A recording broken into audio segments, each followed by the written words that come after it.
প্রতিদিন সকালে ঘুম থেকে উঠে প্রথমে নাস্তা বানিয়ে নিতে হয়। প্রথমে নাস্তা বানিয়ে নিই, তারপরে বাকি সব কাজ শেষ করি। হ্যালো এভরিওয়ান, আসসালামু আলাইকুম। প্রিয়সী লাইফস্টাইল থেকে আমি প্রিয়সী আপনাদেরকে ওয়েলকাম করছি আরও একটি নতুন ব্লগ দেখার জন্য।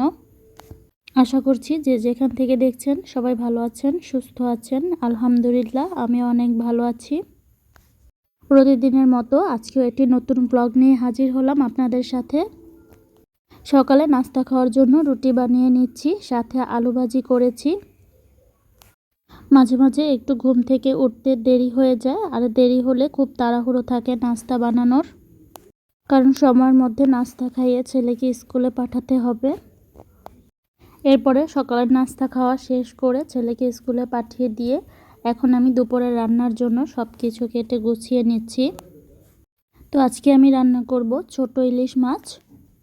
এই ছোট ছোট ইলিশ মাছগুলো খেতে কিন্তু ভালোই লাগে, আর এই ইলিশ মাছগুলো কষিয়ে রান্না করলে এর টেস্টটা ভালো পাওয়া যায়।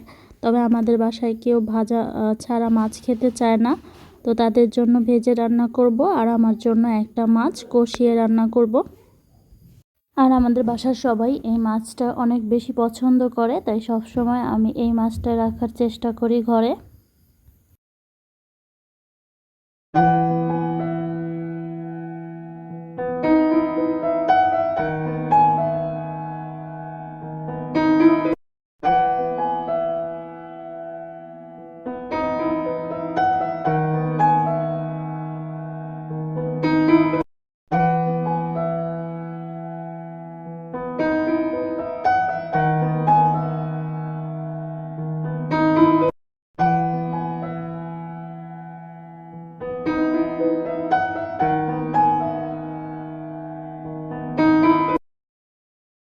তো এই যে আমি আমার জন্য একটা মাছ আলাদাভাবে কষিয়ে রান্না করে নিচ্ছি, আর বাসার সবার জন্য মাছ ভেজে ভুনা করেছি।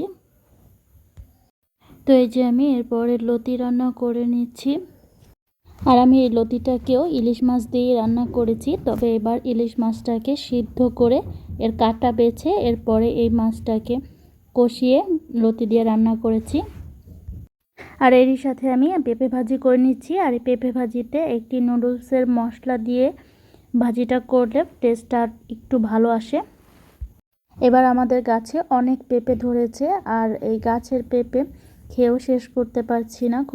কোনো দিন ভাজি করে খাচ্ছি, তো কোনো দিন রান্না করে খাচ্ছি। বাকিগুলো বিক্রি করে ফেলেছে।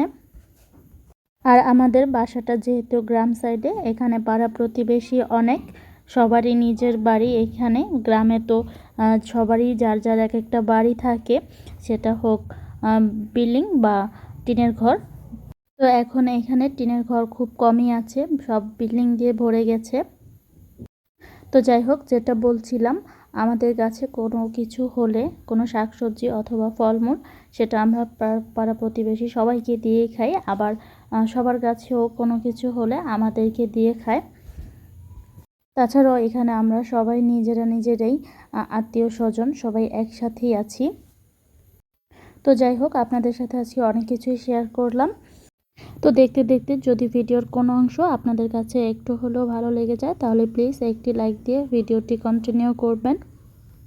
তো রান্নাবাড়া শেষ করার পর আমার অনেক গরম লেগে গিয়েছে, তো এই জন্য তাড়াতাড়ি ঠান্ডা একটু শরবত বানিয়ে খেয়ে নিচ্ছি। তো আজকের মতো এ পর্যন্তই, দেখা হবে আবার নেক্সট ব্লগে। সে পর্যন্ত সবাই ভালো থাকবেন। আল্লাহ হাফেজ।